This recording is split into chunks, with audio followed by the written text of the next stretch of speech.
Hello everyone, how's it going? It's Dr. Rajeev Fernando, Chief of Infectious Disease at a local hospital in New York. I'm back to talk to you about the coronavirus. Firstly, thank you so much for all your comments that are coming in at rajeevfernando.com. I appreciate all the feedback. I'm trying to answer as much as questions as possible. So at this point, I'm going to be doing much more updates. I've been requested to. Quite frankly, I'm deeply concerned about the coronavirus situation in this country.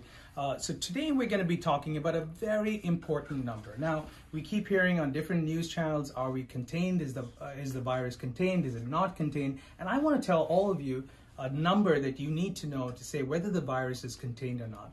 And that's this number over here called the R0. Now, the R0 is really R0. And what does this R0 tell you? The R0 is a number that epidemiologists and mathematicians have calculated to see whether the outbreak is contained or not. Now, for coronavirus, we do know the virus actually infects 2.2 people. So this you can see over here, how it infects the first two, from there to infect another two over here, and soon we have 8 people that are infected from a single person. So that's important to know. Now, how do we know whether the epidemic is contained? And that's a number. We're looking for a target of R is less than 1. That's important to know. What about some other infections? Measles, for example, the R0 is 18, which means a single person can infect up to 18 people if they're not vaccinated in a span of 2 hours. So that's important to know.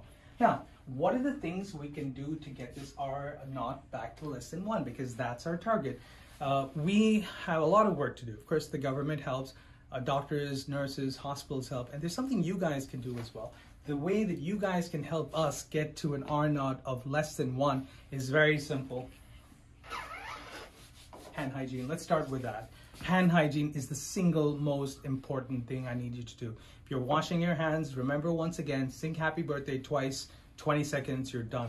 Alternatively, you can use hand sanitizers as well, very important. What are some of the other things you can do? Do not buy a mask, not necessary at all. Some of the other things I want you to think of is social distancing. Stay away unless it's absolutely necessary. Important to know, if you're within 5 feet, that's the big cutoff number. If you're within 5 feet of an infected person, if they cough, you can get infected. But if you're 6 feet, there's no chance you're going to get the infection. That's very important.